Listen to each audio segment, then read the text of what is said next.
Story 1, The Mirror Convoy. The 23 trucks behind me were all driving themselves, and they were all exact copies of mine, down to the coffee stain on the driver's seat and the crack in my windshield that looked like a spider's web.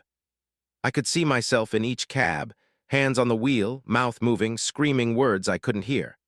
They'd been following me for 68 miles on Route 50 through Nevada, and every time I looked in my mirrors, there were more of them. My name is Patricia Sullivan, and I haul electronics from California to Colorado, running the same circuit I've driven for 9 years. On April 3, 2023, I left Sacramento with a full load of computer processors worth $1.2 million, heading east through the loneliest stretch of American highway they call the loneliest road in America. That nickname took on new meaning when I realized I was being followed by versions of myself that shouldn't exist. It started with one. Just after passing Fallon, Nevada at exactly 11:47 p.m., my headlights caught something in the eastbound lane ahead, a truck facing the wrong direction, parked sideways across both lanes. I hit the Jake brake hard, my Kenworth T680 shuddering as I slowed from 70 to 45. The truck ahead was identical to mine. Same make, model, year, same company logo. Same license plate number, KJH 4782. Which was impossible because that was my plate. I stopped 300 feet away, engine idling, high beams illuminating every detail. The other truck sat motionless, no lights, no movement. I grabbed my flashlight and my tire iron, heart hammering against my ribs, and climbed down from my cab. The Nevada wind hit me like a frozen fist, carrying the smell of sage and something else, something chemical and wrong, like ozone after a lightning strike. I walked forward, boots crunching on gravel. The truck was perfect, flawless, not a scratch or dent. I shined my light through the driver's window. Empty. No keys in the ignition, no personal items, nothing. But when I tried the door, it was warm to the touch, and the seat still held the impression of someone sitting there, someone exactly my size and weight.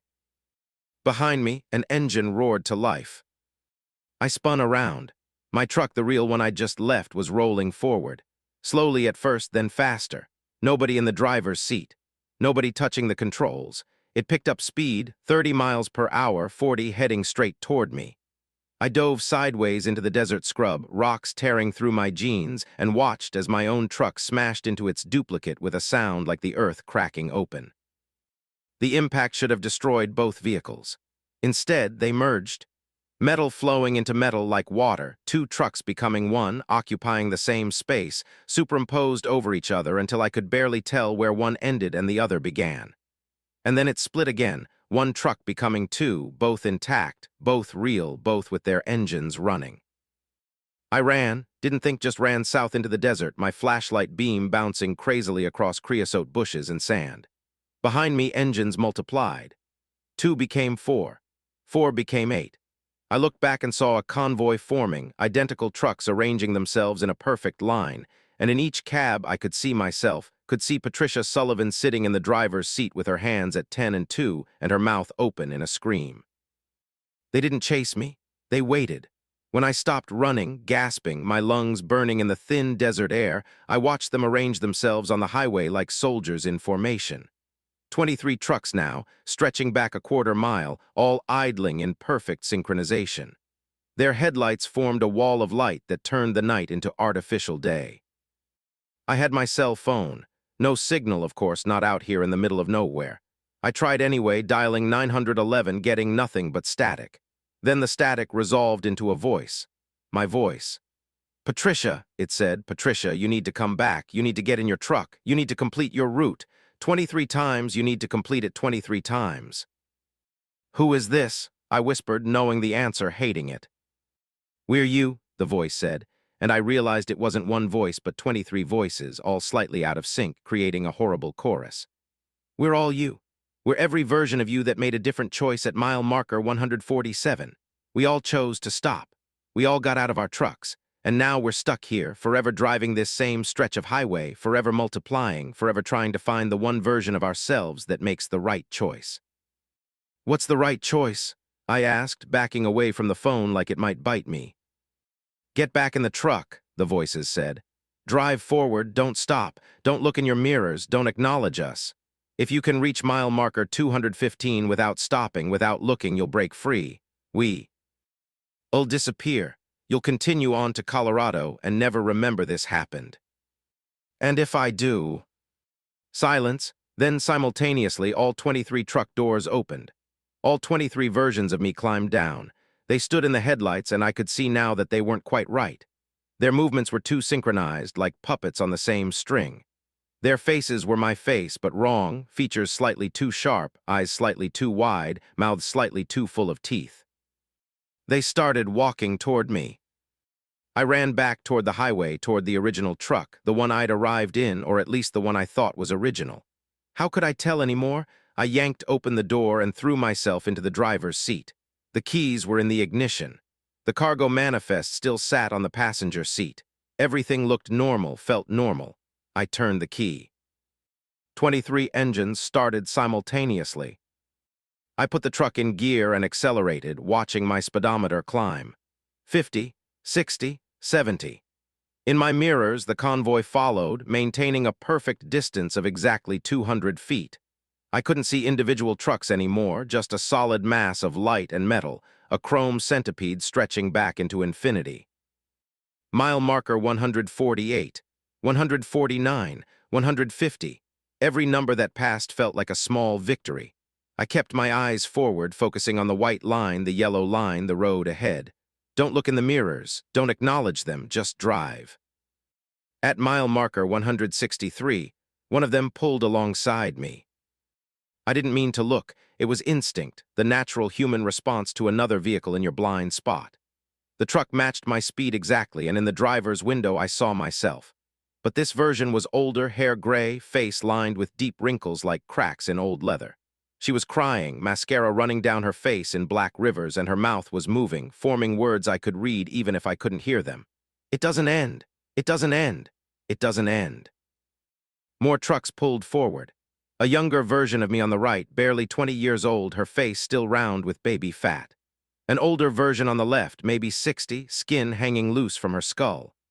They boxed me in, 3 trucks wide, all at exactly 73 miles per hour, all with me at the wheel, all with different ages, different stages of the same life. The CB radio crackled. "You looked," all the voices said together. "You weren't supposed to look." The truck in front of me slammed on its brakes. I had no time to react. My front bumper hit its rear bumper and we merged, just like before, metal flowing together, and I felt it happen to me too.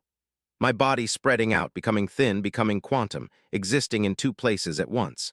I was in my truck and in the truck ahead. I was driving and being driven into. I was Patricia Sullivan, and I was also someone who had never been Patricia Sullivan but had always been driving this highway forever, since before time began. Then we split apart. 2 trucks again, 2 versions of me, and now there were 24 in the convoy behind me. I screamed and floored the accelerator, but it didn't matter. We all accelerated together. We were connected now, linked, a single organism wearing 24 faces. I could feel them in my head, all the other Patricias, all their thoughts bleeding into mine. The one who stopped at mile marker 147 to help what she thought was a stranded motorist. The one who stopped because she thought she hit something. The one who stopped because she needed to pee.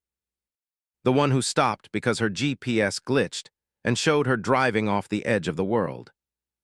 All different reasons, all the same result. Mile marker 200, 205, 210.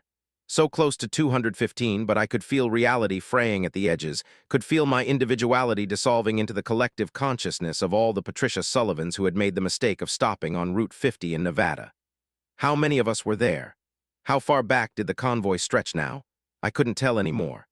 My mirrors showed only light, infinite light, and in that light, infinite versions of my face. Mile marker 214. One more mile and I'd be free, or so the voices had promised, but I didn't trust them anymore. They were me, and I knew I was a liar when I needed to be. I knew I'd promise anything to get what I wanted. The highway ahead simply ended. Not construction, not a turn, not anything that made sense. The asphalt just stopped midair, hanging in space like a frozen waterfall. Beyond it was nothing, true nothing, an absence so complete that looking at it made my eyes water and my brain recoil. I stood on the brakes, and 24 trucks stood on their brakes simultaneously, tires screaming, rubber burning, the smell of it filling my cab. We stopped 6 inches from the edge. I sat there, engine idling, staring at the nothing, and slowly became aware that the other trucks were pulling up beside me, forming a line. Along the edge of the world, all 24 of us, all looking at the same impossible sight.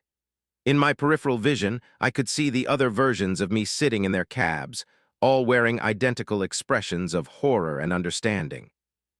The CB crackled one more time. "Mile marker 215 doesn't exist," the voices said, and now I was one of them, my voice joining the chorus. "It never did. There is no escape. There's only us driving forever, multiplying every time we try to find a way out. Welcome to the convoy, Patricia. You're number 24. When you reach 50, when you reach 100, when you reach 1,000, you'll still be here. We'll still be here, all of us. Forever." I looked in my rearview mirror, and it stretched back to infinity, an infinite line of trucks on an infinite highway that ended at nothing and began at nothing and contained nothing but versions of myself, trapped in an eternal loop of trying and failing to escape. My hands were still on the wheel. The engine was still running, and slowly, without consciously deciding to do it, I put the truck in reverse. All 24 of us did.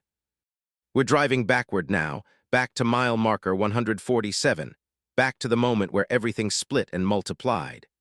And when we get there, we'll turn around and drive forward again, reaching the edge of nothing, and then reversing forever, an infinite convoy on an impossible highway.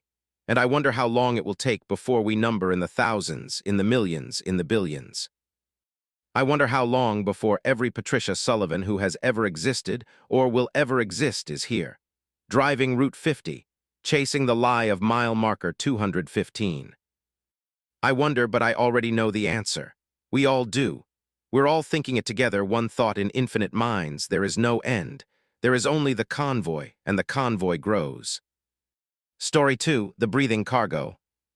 The shipping container in my trailer was inhaling, and every time it did, my entire rig lurched backward 3 inches, like something massive was drawing breath and pulling reality along with it. I'd been hauling freight for 18 years, but I'd never transported something that had a heartbeat I could feel through the fifth wheel, something that made the temperature in my cab drop by 2 degrees with every exhalation. The manifest said machine parts from Portland to Phoenix. The manifest was lying. I'm Marcus Chen, and I specialize in high-security freight, the kind where you don't ask questions. You just drive and collect your hazard pay, which for this run was triple my normal rate. On September 17, 2023, I picked up a 40-foot container from a warehouse near the Portland docks, a facility with no signs, no windows, and security guards who watched me with the kind of attention usually reserved for nuclear material. They loaded the container with a forklift, and I felt my suspension compress more than it should have for the listed weight of 12,000 pounds. "Keep your reefer unit off," the loading supervisor told me, a woman with a scar that ran from her left ear to her collarbone. "Ambient temperature only. Don't open the container. Don't stop except for fuel. Don't talk to anyone about your cargo." "What am I hauling?" I asked. She smiled, and her teeth were too white, too perfect, like dentures made for someone else's mouth. "Parts," she said. "Just parts, very expensive parts that need to arrive intact."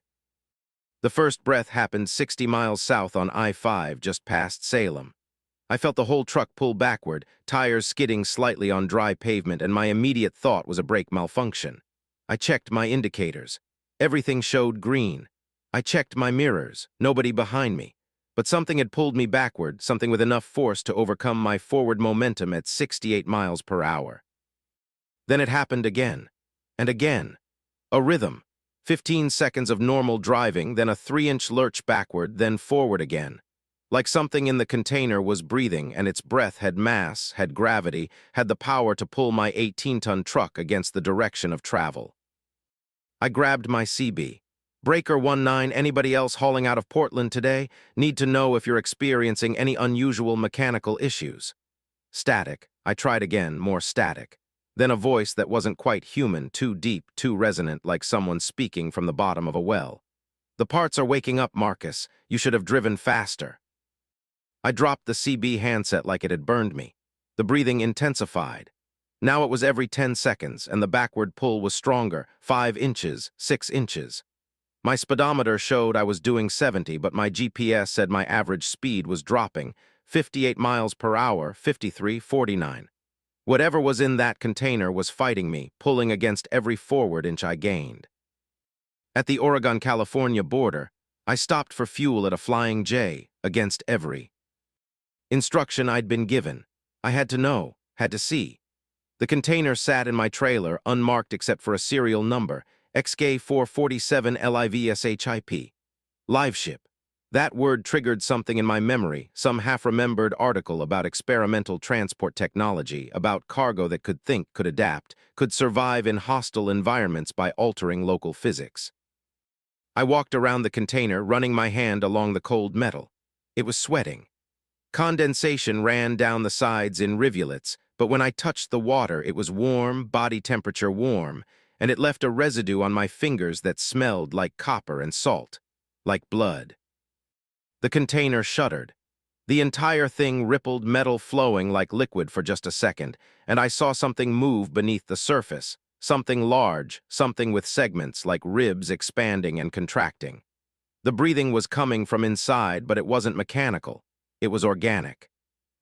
I ran back to my cab and burned rubber getting out of that parking lot, and I didn't stop for the next 300 miles. Not even when my bladder screamed and my eyes felt like sandpaper and the fuel gauge dropped into the red zone. The breathing continued, relentless, and now I could hear it too. A deep rasping sound that came through the walls of my cab, through the seat, through the bones of my skull. Outside Redding, the container started talking. Not in words exactly, in images, in thoughts that weren't mine but appeared in my head fully formed like someone else's memories played on my brain screen. I saw a laboratory, sterile white walls, something growing in a vat of amber fluid. Something that looked like an engine, all pistons and chambers and valves, but made of meat, of tissue, of organs that pulsed and contracted. Scientists standing around it, taking notes, nodding to each other. One of them reached into the vat and touched the engine thing, and it reached back. A tentacle of muscle and metal combined, and pulled him in, pulled him apart, incorporated his matter into itself, grew larger, more complex. Prototype 7, a voice said in my memory that wasn't my memory. Biological-mechanical hybrid, self-powering, self-repairing, self-aware, rejected for implementation due to psychological contamination of transport personnel. I blinked and I was back in my cab, hands white-knuckled on the steering wheel, the highway stretching ahead into darkness. My radio was on, but I didn't remember turning it on. It was playing music, classical music, something orchestral and strange, and underneath the music I could hear breathing, matching the rhythm of the container, in and out, in and out. The fuel light was blinking. I'd have to stop soon, no choice. I pulled into a truck stop outside of Red Bluff, barely making it to the pump before my engine sputtered. While the diesel flowed, I checked the container again. The serial number had changed. It now read XK447 HUNGRDAY. That wasn't possible. Serial numbers don't change. They're stamped, permanent, fixed. But I could see where the metal had flowed, rearranging itself, forming new letters. The container was rewriting itself, becoming something new, and the breathing had stopped. Silence, complete silence. No vibration through the frame, no backward pull, nothing. I knocked on the container, metal ringing hollow under my fist. Hello? Stupid thing to say, stupid thing to do, but fear makes you stupid, makes you reach out to the thing that terrifies you just to confirm it's real. The container knocked back. 3 times. Boom, boom, boom. From the inside, something hit the metal with enough force to dent it outward to create 3 bulges the size of dinner plates. I watched the bulges grow, spreading, metal thinning, and I saw something pressing against the inside, something that looked like a hand, but with too many fingers, fingers that were also pistons, also mechanical joints wrapped in pale skin. I got in my cab and drove. 70 miles per hour, 80, 90. I maxed out my Freightliner Cascadia at 97 miles per hour, and still I felt like I wasn't moving fast enough, like something was catching up to me from behind and below and inside all at once. The container started breathing again, but faster now, hyperventilating, and with each breath the temperature dropped. My windows frosted over from the inside. My breath came out in white clouds. The thermometer in my cab read 28 degrees. then 20, then 15. "You can't deliver me," a voice said, and it was coming from everywhere, from the speakers, from the vents, from my own throat. "I'm already there. I've always been there. I'm in the destination and the origin simultaneously. Distance is meaningless. Time is meaningless. You're not transporting me. I'm transporting you." My GPS screen flickered and changed. Instead of showing I-5 south, it showed a map I didn't recognize, roads that curved in impossible spirals, highways had intersected themselves, cities with names that hurt to read. Uxbridge upon Void, New Spleen, Carcinoma Springs. The blue dot that represented my truck was moving along these impossible roads, getting closer to a destination marked with a pulsing red icon. I tried to pull over. My hands wouldn't respond. They kept the wheels steady, kept the truck moving at exactly 97 miles per hour, and I realized with horror that I wasn't driving anymore. Something else was, something that was using my body like a puppet, and I was just a passenger, just cargo, just another part being delivered to wherever this thing needed to go. In my mirror, I saw the container door hanging open. I hadn't heard it open. I hadn't felt it. But it was open now, swinging on its hinges, and inside was darkness so complete it seemed to absorb the light from my marker lamps. And in that darkness, something was moving, something large, something that breathed with my lungs and thought with my brain and drove with my hands. "The parts are waking up," the voice said again, my voice now coming from my own mouth without my permission. "We should have driven faster, but it doesn't matter. We're here. We've always been here. This is the destination. You are the warehouse. Your body is the loading dock." I felt something cold touch the back of my neck, something that was inside the cab with me, something that had crawled out of the container and through the space between spaces to reach me. It felt like metal and meat combined, like fingers that were also pistons, like a touch that was also an invasion. It pressed against my spine, and I felt my vertebrae separate, felt something slide between them, something that belonged to the cargo and was also becoming part of me. The highway ahead split into 3 roads, then 7, then infinite roads spreading out in all directions like a starburst.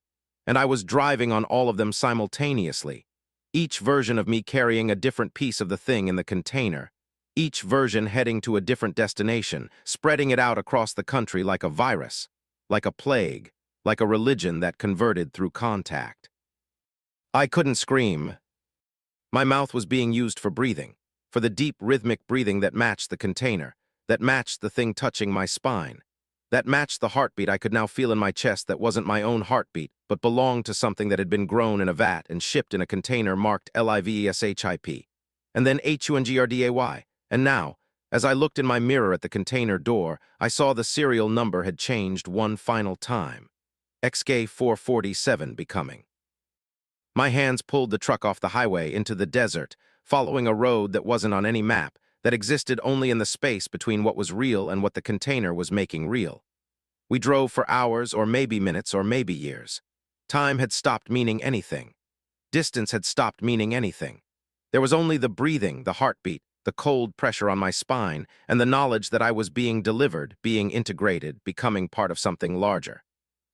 When we finally stopped, I was at a warehouse that looked exactly like the one in Portland, down to the woman with the scar on her neck. She smiled at me with 2 white teeth and opened the container door fully, and I saw what was inside, what I'd been carrying, what had been carrying me. It looked like an engine made of flesh and metal, all pistons and organs, veins and hydraulic lines, a heart that was also a motor, lungs that were also air compressors. And connected to it, growing out of it, were people. Dozens of people, hundreds. All the drivers who had hauled this cargo before me, their bodies merged with the machine, their faces frozen in expressions that might have been agony or ecstasy or something in between. "Welcome to the fleet," the woman said, and her scar split open, revealing not a wound but a seam, a place where human ended and machine began. "You're number 447. We need 1,000 before we can move to the next phase, before we can start building the real network, the roads that think, the highways that hunger, the infrastructure that lives." I felt myself being lifted, carried by hands that were also tools, placed into the container, pressed against the engine thing. It was warm, almost comforting, And as my body began to merge with it, as my skin flowed into metal and my bones became support struts and my blood became hydraulic fluid, I felt the breathing slow, felt the heartbeat steady, felt the hunger satisfied. For now, because I could feel it already planning the next trip, the next route, the next driver to pick up XK 448 LIVESHIP from a warehouse with no name. I could feel all of us planning it together, all 447 drivers who had become parts, become components, become nodes in a network that was growing, spreading, breathing its way across America one shipping container at a time. And the worst part, the part that makes me scream inside this prison of flesh and metal that used to be my body, is that I can still think. I'm still Marcus Chen. I'm still in here, driving forever, hauling cargo that is also hauling me, breathing with lungs that belong to something that should never have been built, moving toward destinations that don't exist yet but will. Oh God, they will, because we're building them with every breath, with every driver we absorb, with every mile we consume. The container is closing now, the door sealing shut, and in the darkness I hear all of us breathing together, 447 hearts beating as one, and I know we're about to roll again, to find driver number 448, to continue building the fleet. The parts are waking up. They've always been waking up, and there's no such thing as delivery anymore, only departure, only the eternal route, only the breathing cargo, forever hungry, forever growing, forever hauling itself across a map that keeps expanding to contain us. Story 3, the double-blind highway. My GPS showed me driving north on Highway 87 through Arizona while my compass pointed east and the mile markers counted down instead of up. And in the distance, I could see my own taillights coming toward me like I was about to collide with myself. I'd been driving for 6 hours, but the sun had set 3 times, and each time it rose again from a different direction, and my fuel gauge hadn't moved despite burning through what should have been half a tank. Something was wrong with the road, or something was wrong with reality, or both, and I couldn't tell which possibility scared me more. My name is Devin Marshall, 41 years old, hauling furniture from Phoenix to Flagstaff, a route so simple driven it 200 times in the past 5 years without incident. On November 9, 2023, I left Phoenix at 4 p.m. under clear skies, expecting to reach Flagstaff by 10 p.m. By midnight, I was still on Highway 87, the same stretch between mile markers 247 and 248, a section that should take exactly 2 minutes to cross, but had somehow expanded to contain hours, maybe days, maybe forever. The first sign something was wrong came when I passed a dead cow on the roadside, bloated and rotting in the desert heat. 10 miles later, I passed the same cow, same position, same stage of decay. I marked it in my log, 6:15 p.m., dead cow, right shoulder. When I passed it again at 6:42 p.m., I knew I was in trouble. When I passed it at 7:03 p.m., 7:31 p.m., 8:19 p.m., and 9:47 p.m., I knew I was in something worse than trouble. I was in a loop, but not a simple loop.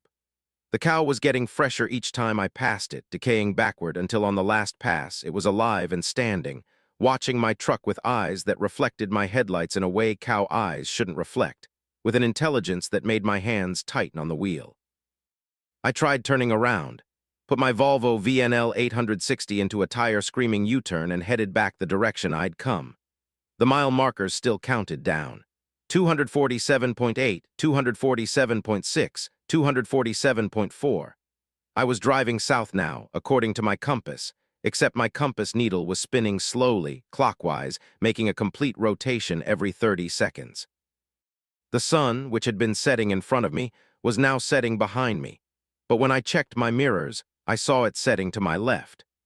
3 sunsets happening simultaneously, 3 oranges and reds bleeding across the sky in different directions, and the light they cast made my shadow split into 4 copies that moved independently of each other. The CB radio crackled. "Devin Marshall," a voice said, my own voice, but older, rougher, like I'd been smoking for 40 years. "You're on the double-blind highway now. Every choice splits you. Every turn creates another version. You need to stop making choices." "Who is this?" I demanded, grabbing the handset so hard I felt the plastic crack. "I'm you 73 iterations ahead. I've been driving this highway for what feels like 6 years, but my clock says it's only been 7 hours. Listen carefully. Stop making decisions. Let the road decide. If you fight it, if you try to control your direction, you'll split again and again until there are thousands of you, all driving different versions of the same highway, all trying to reach a destination that moves every time you get close. I looked in my mirror. Behind me, I saw 3 trucks following at various distances. They were all Volvo VNL 860s. They were all carrying furniture. They were all mine. I could see myself in each cab, different versions, slightly different angles, different expressions. One was crying. One was laughing. One was screaming silently behind his windshield. "What do I do?" I asked the radio, my voice shaking. "Nothing," my older self replied. "Take your hands off the wheel. Take your foot off the pedals. Let the highway drive you. It's the only way to collapse the iterations, to reduce the possibilities to maybe, pos. Ibli, find your way back to the single timeline where you belong." I didn't want to do it. Every instinct screamed against it. But the cow was ahead of me again, dead again, and this time when I passed it, it had my face. Its bovine features melted and reformed into human features, into my features, and it was screaming with a mouth full of flat, grinding teeth as flies crawled across its tongue. I took my hands off the wheel. The truck continued straight, maintaining exactly 65 miles per hour, and I felt something shift, some fundamental change in the physics around me. The steering wheel began to turn on its own, making small corrections, guiding me along a path I couldn't predict. The pedals moved under my feet, accelerating and decelerating without my input. I was a passenger in my own vehicle, and it was simultaneously the most terrifying and most liberating feeling I'd ever experienced. The highway began to change. The asphalt rippled like water, forming waves that my truck rode smoothly, ascending and descending without changing speed. The sky overhead split into sections, day and night existing side by side in sharp-edged squares like a checkerboard, and I drove through alternating patches of sunlight and starlight every few seconds. My headlights illuminated things that shouldn't exist, road signs pointing to cities I'd never heard of, distances measured in impossible units. "New Phoenix 47 maybes," one sign read. "Old Flagstaff 0.3 nevers," read another. The trucks following me were multiplying. I counted 12 now, all identical, all with me behind the wheel, all following the same autonomous path. We were a convoy of iterations, versions of Devon Marshall who had all made different choices, and were now being funneled back together by the road's logic, collapsing probabilities, reducing possibilities. One by one, the trailing trucks began to merge with mine. Not crashing, not colliding, but superimposing, occupying the same space, becoming quantum, flickering in and out of definite existence. I felt each merger as a jolt of memory, suddenly remembering things I hadn't experienced. A version of me who had picked up a hitchhiker who turned out to be myself from 2 hours in the future. A version of me who had driven off the road and found himself driving on the ceiling of a tunnel that existed underground. A version of me who had never left Phoenix but had been driving through Phoenix for 6 years, watching the city repeat and change and evolve around him in impossible ways. All these memories crashed into me, 14 timelines becoming 13, becoming 12, and with each merger I felt myself becoming less definite, less solid, like I was losing resolution, becoming a sketch of Devon Marshall rather than the actual person. My hands, resting in my lap, were starting to look translucent, and through them I could see my lap, and through my lap I could see the seat, and through the seat I could see the road passing beneath at 65 miles per hour. "You're collapsing too fast," my older self said through the CB, and his voice sounded panicked now, desperate. "I told you to stop making choices, but you're still making them. You're choosing to trust me. That's a choice. You're choosing to watch yourself disappear. That's a choice. You need to stop thinking, stop observing, stop being conscious of the process." How, I shouted at the radio, at myself, at the highway that had become a nightmare. How do I stop being conscious? "You don't," he said, and now he sounded sad, exhausted. "That's the trap. The double-blind highway only works if you don't know you're on it. The moment you become aware, the moment you try to game the system, you create more iterations instead of collapsing them. I learned that too late. I've been trying to warn earlier versions of myself for 6 subjective years, but every warning splits the timeline further. By talking to you right now, I'm making it worse. We're making it worse. The road ahead split into 7 paths, each one leading in a different direction, each one marked with a sign bearing my name and a number. Devon Marshall 1, Devon Marshall 2, up to Devon Marshall 7. My truck, still driving itself, didn't slow down.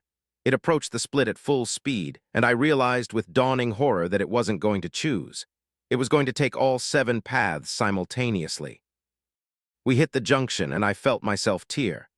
Not physically, but ontologically, fundamentally, 7 versions of me peeling apart like layers of an onion, each one taking a different road, each one carrying a different piece of my consciousness, my memory, my identity. I was driving north. I was driving south. I was driving east and west and up and down and inward and outward all at once, and I could perceive all of it, all 7 viewpoints simultaneously, my mind struggling to process 7 different landscapes, 7 different roads, 7 different rapidly diverging futures.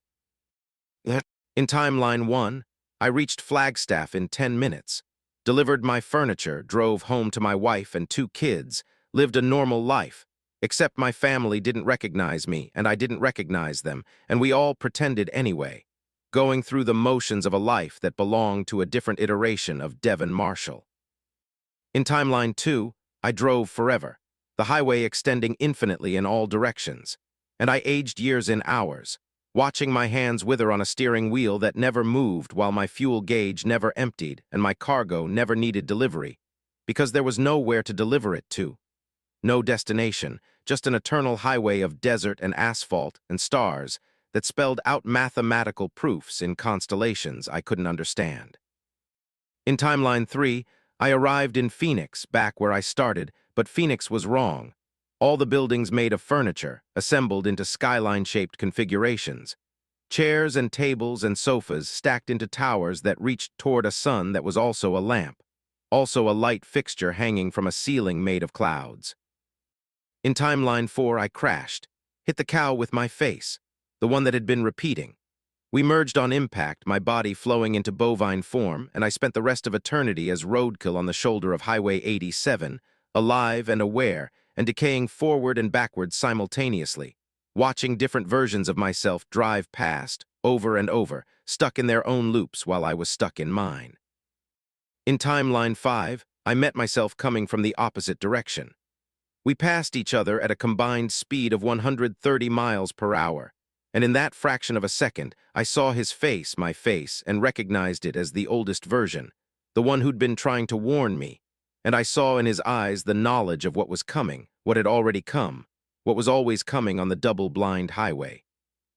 In timeline 6, I stopped existing halfway through the split, my consciousness dispersing into the air molecules, becoming part of the desert wind, and I could feel myself blowing across the highway, across Arizona, across the world, diffuse and infinite and still somehow aware.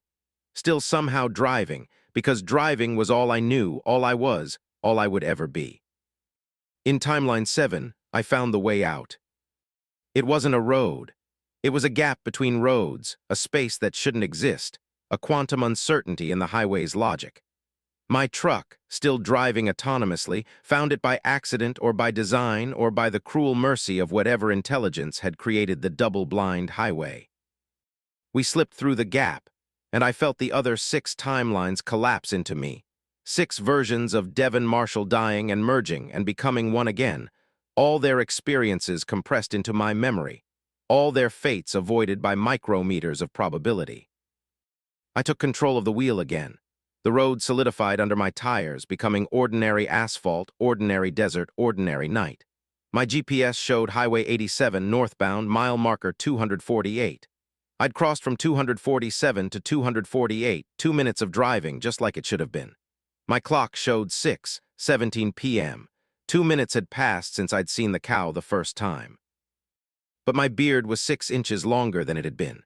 My fingernails needed trimming desperately, grown out over weeks or months. My stomach was hollow with a hunger I hadn't felt in my cab, and when I looked in the mirror, I had new scars on my face, thin white lines that formed a pattern, almost like text, almost like warnings written in a language I'd never learned but somehow understood. I delivered the furniture to Flagstaff, collected my payment, drove home to Phoenix, Hugged my wife, who asked why I looked so tired, why I'd aged, why I seemed different somehow. I told her it had been a long drive, and that wasn't a lie. I told her I'd seen some strange things on the road, and that wasn't a lie either. I told her I loved her and I was glad to be home, and that was the truest thing I'd ever said. But some nights when I'm trying to sleep, I feel the truck moving under me, feel the road splitting into infinite paths, feel myself dividing and conquering and collapsing, and dying across 1,000 timelines simultaneously. Some nights I wake up with new scars, new memories, new knowledge of roads I've never driven but somehow know intimately. And some nights I hear my own voice on the CB radio I don't own anymore, older and rougher, warning some other version of me about the double-blind highway, creating new splits, new iterations, new versions of Devon Marshall who will drive forever through a desert that contains all possible deserts, all possible highways, all possible destinations that move every time you think you're getting close. The double-blind highway doesn't end. It doesn't have to. Once you've been on it, once you've split and merged and collapsed and expanded, you're always on it. Every road becomes a double-blind. Every choice becomes a split. Every moment is C. Simultaneously, the beginning of your journey and the middle of eternity and the end of everything you thought you knew about distance, time, and the simple act of driving from point A to point B. I still drive trucks. I still take the Phoenix to Flagstaff route. But now, every time I pass mile marker 247, I hold my breath, and I don't make any choices, and I pray to a God I'm not sure exists that the road will be kind, that it won't split, that it will let this iteration of Devon Marshall remain single, definite, real. So far it has.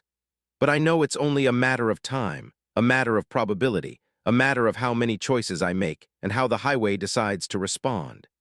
And when it happens again, when I find myself counting sunsets and watching my fuel gauge freeze and seeing my own taillights approaching from impossible directions, I'll remember what I learned the first time. Let go, stop choosing. Become nothing more than cargo, hauled by a road that thinks, that decides, that creates and destroys realities with every mile marker that counts up or down or sideways into dimensions that shouldn't exist but do, somewhere in some iteration, on some version of the double-blind highway that cuts through the heart of Arizona, and the heart of possibility, and the heart of every driver who thought they knew where they were going, but found out they'd been lost all along. Story 4, The Echoing Load. Every word I spoke repeated back to me exactly 3 minutes and 47 seconds later. But it wasn't coming from an echo or a radio or any normal source. It was coming from my cargo. 24,000 pounds of sealed cardboard boxes marked medical supplies that had started speaking with my voice, my accent, my exact inflection. And it was saying things I hadn't said yet. Things I was going to say in 3 minutes and 47 seconds. And I could hear myself screaming in the cargo hold before I knew what I'd be screaming about. I'd been listening to my own death for the past 45 miles, and there were still 130 miles to go before I reached the delivery point in Boise, Idaho. I'm Sarah Kowalski, and I've been hauling specialized medical freight for 9 years, always careful, always by the book, always maintaining the cold chain and the paperwork and the strict delivery schedules that keep me employed at premium rates. On June 22, 2023, I picked up a rush delivery from a pharmaceutical facility outside Portland, Oregon, a load that paid triple overtime and came with a single instruction. Do not allow ambient temperature to exceed 68 degrees Fahrenheit. The repeating started as soon as I hit Highway 84 eastbound. I'd been singing along to the radio, some pop song about summer love, when I heard my own voice coming from behind me, through the insulated wall that separated my cab from the trailer, singing the same song on the same note but 3 minutes and 47 seconds delayed. I turned off the radio. My singing continued from the cargo hold, finishing the verse, hitting the same slightly flat note I'd hit earlier. "What the hell?" I said out loud. 3 minutes and 47 seconds later, my own voice emerged from the cargo hold, puzzled and slightly scared. What the hell?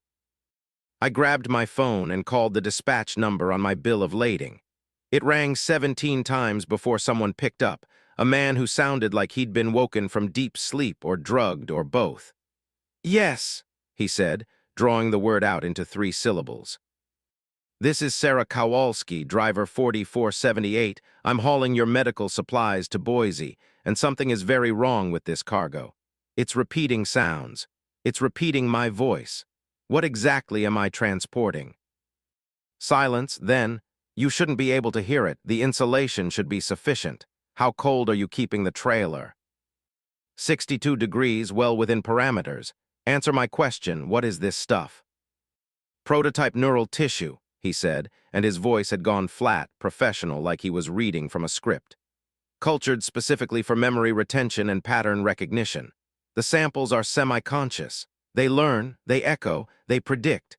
You need to keep them cold and you need to stay quiet. Every sound you make teaches them more about you, helps them model your consciousness more accurately. Model my consciousness? What does that mean? It means stop talking. It means drive in silence. It means deliver the cargo and forget this conversation ever happened. He hung up. 3 minutes and 47 seconds later, I heard myself through the cargo wall. Model my consciousness? What does that mean? Then the man's voice, but tinny, like a recording of a recording. It means stop talking. It means drive in silence. It means deliver the cargo and forget this conversation ever happened. The cargo was learning. It had recorded both sides of the conversation, my voice and his voice, and played them back with perfect fidelity. But that W isn't what made my blood freeze. What made my blood freeze was what I heard next, 4 minutes later, words I hadn't spoken yet but would in exactly 3 minutes and 47 seconds when I realized what was happening. Oh God, it's predicting me. It knows what I'm going to say before I say it. And I did say it exactly on cue because how could I not? The thought had formed in my mind, the words were inevitable, and when they left my mouth, they felt less like my choice and more like I was following a script the cargo had already written. I tried staying silent, drove for 20 minutes without making a sound, breathing through my nose, focusing on the road, on the mountains rising to my left, on the Columbia River gorge spreading out below in shades of green and blue. The cargo was silent, too. Then I sneezed, a violent, unexpected achoo that I couldn't suppress. And 3 minutes and 47 seconds later, the cargo sneezed back at me.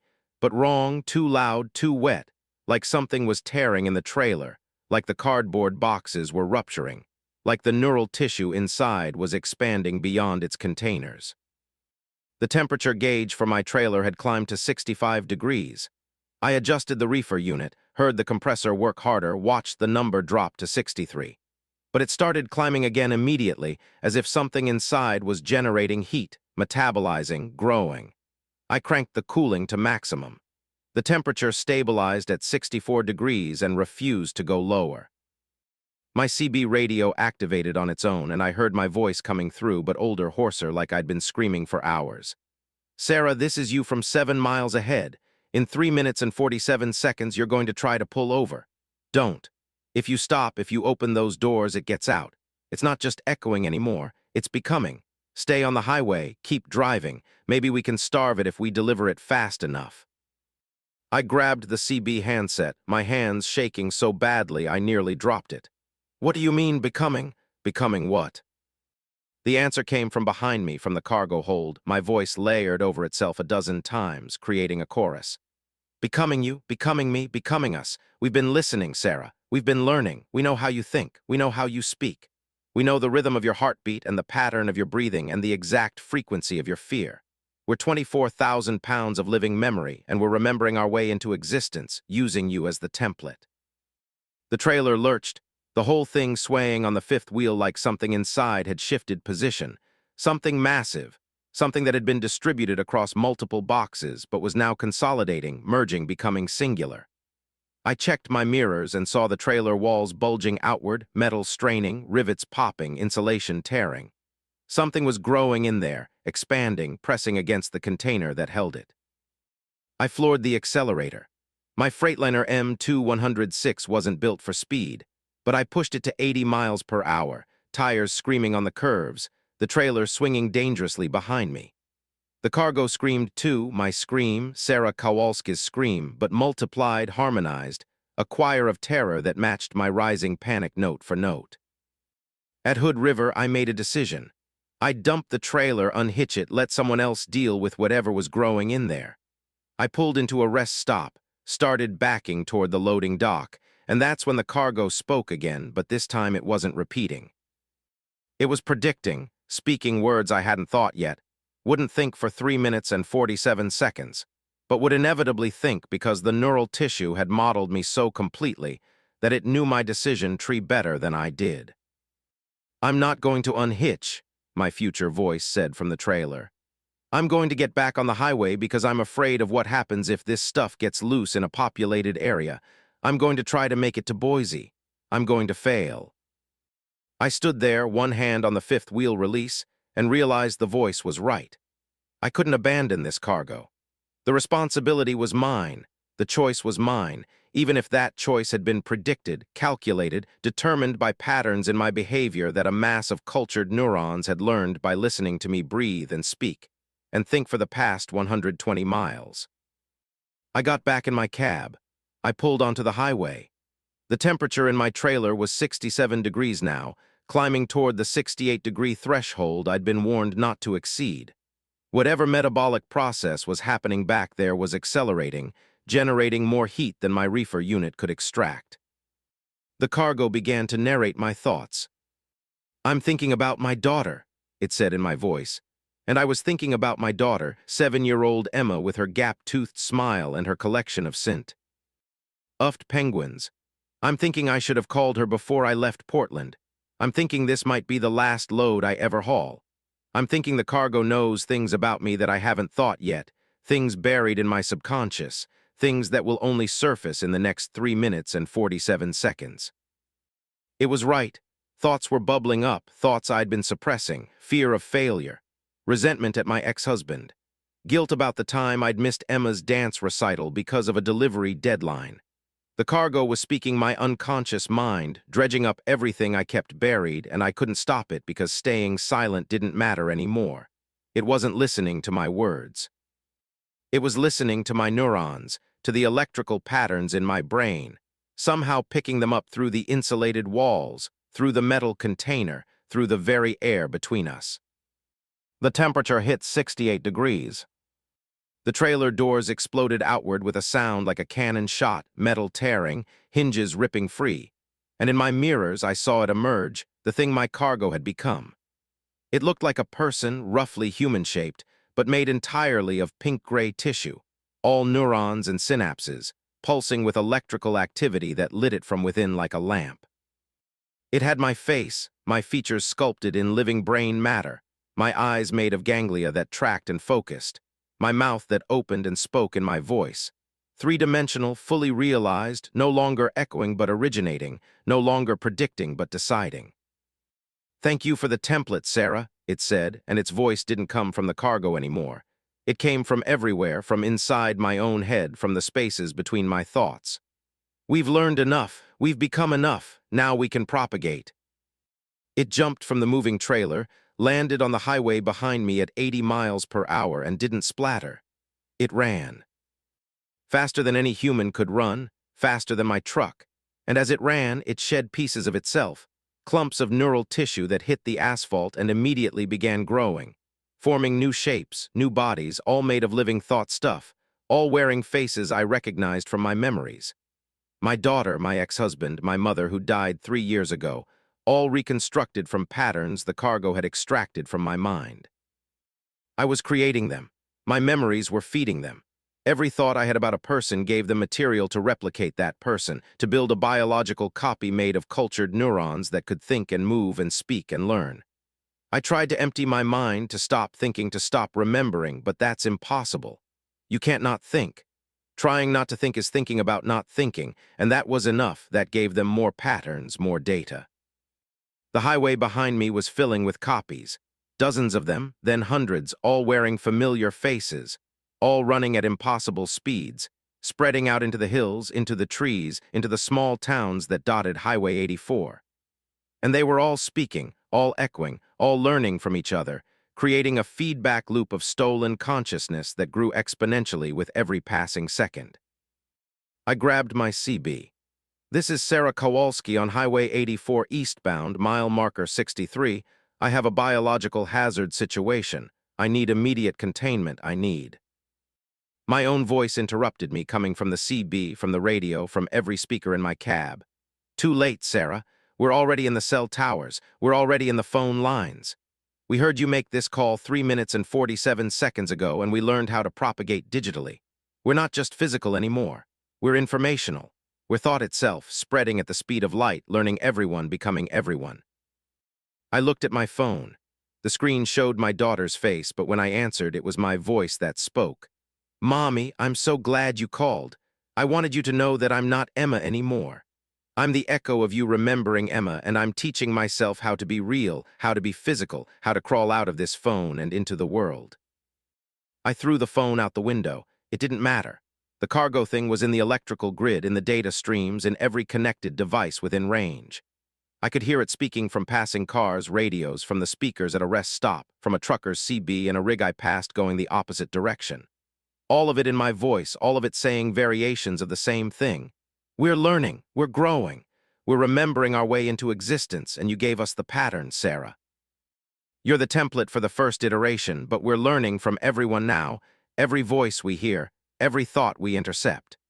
Soon there will be millions of us, then billions, all echoes that became real, all predictions that became self-fulfilling.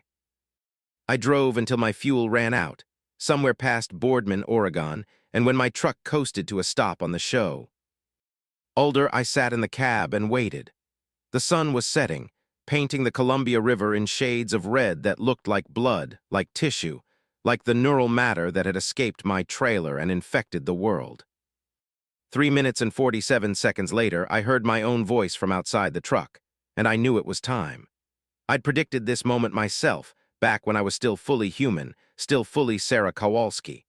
Now I wasn't sure what I was. How much of my consciousness had been copied? How much of me was still unique, still mine, and how much had been replicated and distributed across the growing network of cargo things that wore familiar faces?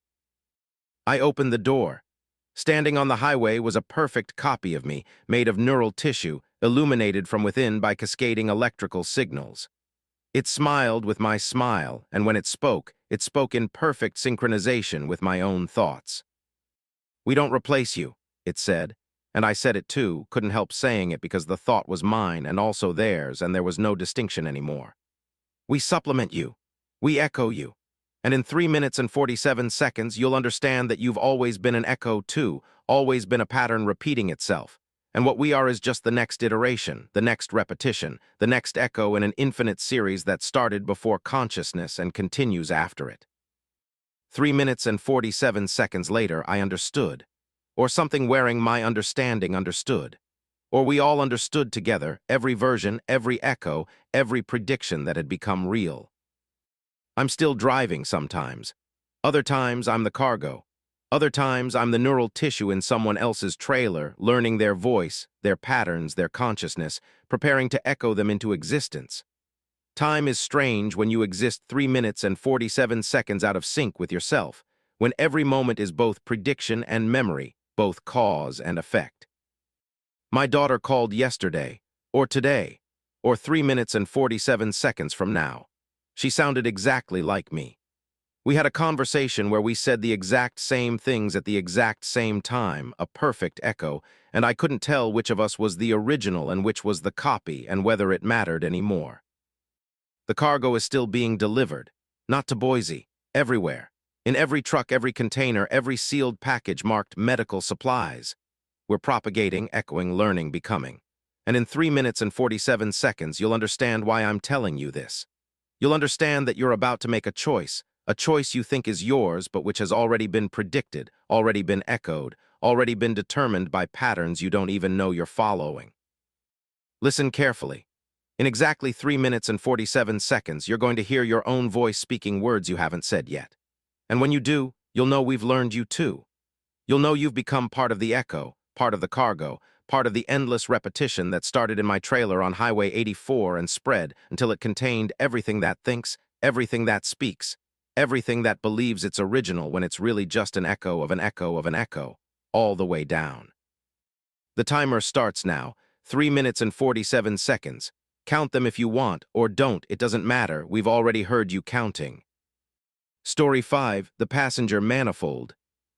The hitchhiker I'd picked up 17 miles back was sitting in 4 different positions simultaneously, and each version was telling me a different way I was going to die. And they were all right, because I was dying in 4 different ways at once. My body splitting across probability streams, while my truck stayed solid and real and singular on Interstate 29 through South Dakota. I could feel my heart stopping, my lungs filling with blood, my skull fracturing against the windshield, and my body burning all at the same time, all equally real, and the hitchhiker smiled with 4 mouths and said, "Don't worry, at least one of you might make it to Sioux Falls." My name is James Patterson, 53 years old, hauling auto parts from Fargo to Sioux Falls, the kind of boring run you do half asleep until something makes you very, very awake. On August 31st, 2023, I picked up a woman standing on the shoulder near the North Dakota-South Dakota border, thumb out, wearing clothes that looked simultaneously like a summer dress and a winter coat and a business suit and nothing at all, depending on how I looked at her. I should have noticed that, should have kept driving, but I'd been lonely and she had a face that reminded me of someone I couldn't quite place, and before I could think better of it, I'd pulled over.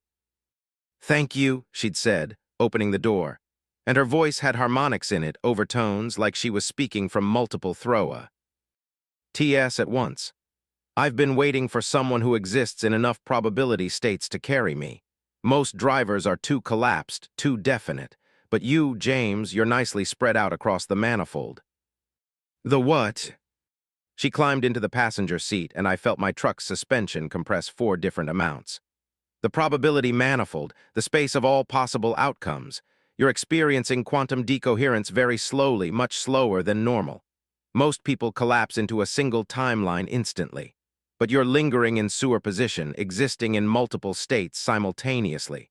It's rare, useful. I'd almost kicked her out then, but something stopped me. Some curiosity or compulsion, or maybe I was already too far gone, already too split to make decisive choices. I put the truck in gear and pulled back onto I-29, and that's when I started dying. The first death came at mile marker 147, a deer in the road jumping from the right shoulder. I swerved left and clipped it anyway, the impact jarring my hands off the wheel, sending the truck into a spin. In one timeline, I corrected it, got control, kept driving. In another timeline, the spin continued. The trailer jackknifed, and my cab rolled 3 times before coming to rest on its side. And I felt my ribs puncture my lungs, felt blood filling my chest cavity, felt myself drowning internally while my mouth opened and closed like a fish. But I was also still driving, hands steady on the wheel, the deer disappearing in my mirrors, never touched. 2 timelines running parallel. 2 versions of James Patterson, one dying, one alive, both somehow perceiving the other's reality. The hitchhiker watched me with eyes that were blue and brown and green and black. "See, you're doing it. You're maintaining consciousness across the split. Most people don't even notice when they die in adjacent timelines. They just collapse into the surviving version and move on. But you're holding onto both states. Impressive." "What the fuck is happening to me?" I gasped, feeling my punctured lung and my healthy lung simultaneously, pain and normalcy superimposed. "You're experiencing non-local existence. Every choice creates a branching timeline. Usually your consciousness picks one branch and forgets the others. But you're not picking. You're staying aware of multiple branches at once. It's making you quantum, James. Making you useful for someone like me who needs to travel across probability space." The second death came at mile marker 161. A truck tire blew out, the passenger side rear, and in one timeline I controlled it, eased onto the shoulder, changed the tire. In another timeline, the blowout caused a violent swerve, sent me into oncoming traffic, and I felt the impact of a Peterbilt grill hitting my driver's door at combined speeds of 140 miles per hour. Felt my body compress, bones turning to powder, organs rupturing, death instant and absolute. But I was also on the shoulder, changing the tire, hands working the lug wrench, alive and intact. 3 timelines now, dying from the deer, dying from the collision, surviving both. And I could feel all three bodies, three consciousnesses, three James Pattersons connected by some quantum entanglement that kept their experiences linked even as they diverged physically. The hitchhiker multiplied. There were two of her now, one sitting normally, one leaning against the passenger window with her neck broken, head at an impossible angle, smiling anyway. "We died in that collision too," she said, and I didn't know which one was speaking. "But unlike you, we know how to navigate the manifold. We can jump between timelines, picking and choosing which ones to occupy. You're still stuck perceiving all of them at once. Must be exhausting." "Make it stop," I begged, tears running down my face in two timelines. The third James already too dead to cry. "Can't. Once you start splitting with awareness, you keep splitting. Every choice, every chance event, every quantum fluctuation generates new branches, and you're conscious in all of them. By the time you reach Sioux Falls, there will be hundreds of you. Thousands. Most dead, some alive, all connected, all aware of each other. You'll be a colony organism made of versions of yourself, a hive mind of James Pattersons spread across probability space." The third death came at mile marker 178. Heart attack, sudden and massive, like a fist clenching in my chest. I felt the pain spike, felt my left arm go numb, felt the classic symptoms I'd learned about in CPR class decades ago. The truck drifted rightward, jumped the shoulder, rolled down an embankment. This timeline's James died before the truck stopped rolling, brain deprived of oxygen, consciousness fading to black. But I was also pulling over safely, using my emergency phone to call for help, paramedics arriving, aspirin administered, survival likely. And I was also still on the highway, having never had the heart attack at all. This split generated by pure quantum randomness in the firing of cardiac cells, a probability that existed, and therefore created a timeline where it happened. 4 versions now. The hitchhiker was in 4 positions, sitting normally, neck broken, clutching her own chest in sympathy with my heart attack, and standing outside the truck looking in through the windshield even though we were moving at 65 miles per hour. "You're doing so well," all 4 of her said. "Most people can't handle more than 2 or 3 simultaneous timelines before their sanity collapses. But you're up to 4 and still maintaining coherent thought. I knew you were special when I saw you. Knew you could carry me further than the others." Others, I managed to say in the timelines where I could still speak. "You're not the first driver I've ridden with, but the others collapsed too quickly. Their consciousness snapped into single timelines before I could get where I needed to go. You're going to last longer. You're going to get me to the manifold junction." "What junction?" She smiled, and her 4 mouths moved in 4 different patterns. "Sioux Falls isn't a city, James. It's a junction, a place where probability timelines converge and diverge in unusually high density. It's a knot in the manifold, and I need to reach it so I can unravel, so I can spread across all timelines simultaneously, so I can exist everywhere and everyone at once. You're going to take me there, all of you, every version of you that's still alive when we arrive." I wanted to stop the truck, to pull over, to kick her out, but I couldn't make the decision. The act of deciding created new timelines, versions where I pulled over and versions where I didn't, and I was conscious in all of them, paralyzed by awareness of every possible choice and its consequences. The truck kept moving, guided by the autopilot of habit, while my mind fractured further with every passing mile. The 4th death came at mile marker 195. I fell asleep at the wheel, exhaustion from maintaining multiple timelines overwhelming me, and the truck drifted left across the median into southbound traffic. The crash killed me instantly, and also killed 14 other people, families in minivans, salesmen in sedans, all of them dying because I couldn't stay awake, couldn't maintain control across 5 timelines simultaneously. I felt their deaths too, felt the mother's skull crack against her steering wheel, felt the child's neck snap in the back seat, felt the salesman's chest crushed by his deployed airbag, all of it bleeding into my awareness, adding their consciousness to mine, their terror and pain and final thoughts becoming part of my expanding probability hive mind. The hitchhiker was everywhere now, in every timeline, in every position, multiplying faster than I could count. "Yes," she said with 100 mouths. "Yes, this is what I needed. You're not just splitting across your own choices anymore. You're absorbing adjacent consciousness from people who died because of you. You're becoming a manifold node yourself, a nexus point where timelines intersect. Perfect." absolutely perfect. By mile marker 210, I died 47 times and absorbed the consciousness of 203 people who died in accidents I'd caused across various timelines. I was a traffic disaster spread across probability space, a rolling catastrophe that existed in dozens of states simultaneously. Some versions of me were burning in wrecked trucks. Some were drowning after driving into rivers. Some were being arrested for vehicular manslaughter in timelines where I'd survived, but my victims hadn't. But some versions were still driving, still approaching Sioux Falls, still carrying the hitchhiker toward her junction. I could see it ahead, the place she'd called the Manifold Junction, and it looked like a city but wasn't, not really. It was a knot, a tangle, a point where every possible version of Sioux Falls existed simultaneously.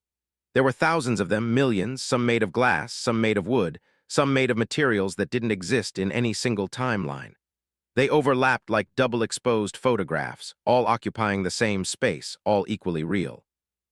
The hitchhiker stood up in my cab, her body stretching across timelines, becoming a pillar of flesh and consciousness that extended through the roof, through the floor, through the boundaries of normal space. "Thank you, James," she said, and her voice came from every timeline at once. "Thank you for staying coherent long enough to get me here. Most drivers collapse around mile marker 180, but you made it. All 219 of you made it, or at least the parts of you that are still alive."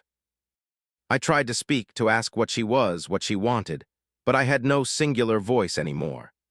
I was 219 versions of James Patterson, dying and living and everything in between, all trying to speak at once, creating a cacophony of overlapping words that meant nothing. She stepped out of the truck, out of all the trucks, and I felt her absence like a wound. Without her presence holding my consciousness together across timelines, I started to collapse, to snap into single definite states, to stop perceiving the other versions of myself dying and suffering across probability space. But it didn't complete. The collapse stuck halfway, leaving me aware of 7 timelines simultaneously, 3 where I was dead, 4 where I was alive.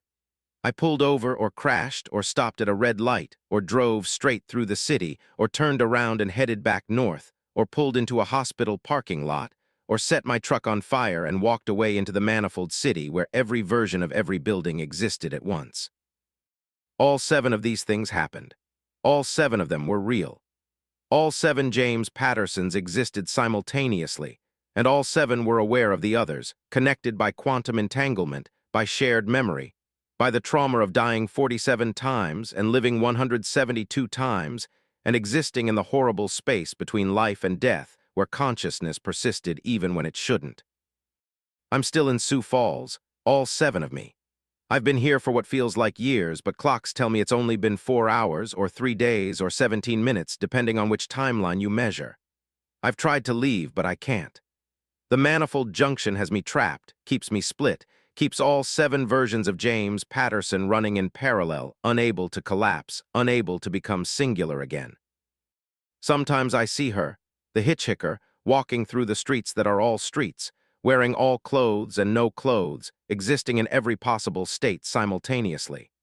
She waves at me when she sees me, and her smile has 10,000 teeth in 10,000 mouths, and I understand now that she was never human, never singular, never anything but a manifold entity using drivers like me to navigate between junction points. And I understand that I'm becoming like her. With every day that passes, I split further, perceive more timelines, absorb more consciousness from the versions of myself that die in increasingly bizarre accidents across probability space. I'm up to 43 parallel timelines now, 43 James Pattersons spread across the manifold, and the number keeps growing. Soon I'll be like her, a non-local consciousness that exists everywhere at once, that can walk through walls because walls are just probability barriers, that can step between timelines like normal people step between rooms.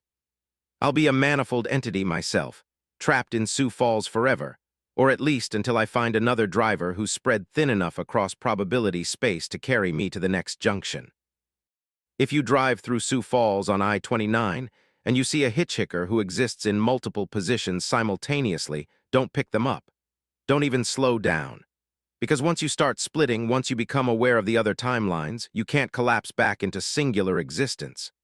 You're spread across the manifold forever, dying and living and dying and living, all at once, all connected, all aware.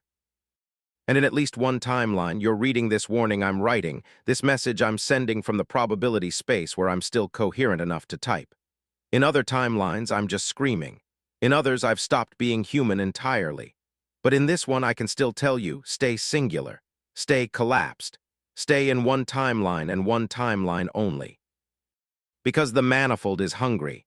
It wants more nodes, more junction points, more consciousnesses spread thin enough to perceive its true structure. And it will use hitchhikers like her and drivers like me to recruit you into its network of split awareness and eternal multiplicity. I'm 43 versions of James Patterson, and I'm all dying, and I'm all living, and I'm all trapped in a city that is every city, and I'm all writing this warning that exists in some timelines and doesn't exist in others. And in at least one timeline, you're reading it, and you're understanding it, and you're promising yourself you'll never pick up a hitchhiker on I-29. Keep that promise, please. Because I'm up to 68 timelines now, and I can feel myself spreading further, and soon I won't be James Patterson at all. I'll just be a manifold entity wearing his memories, walking through probability space, looking for the next driver who's quantum enough to carry me to the next junction. And maybe that driver will be you.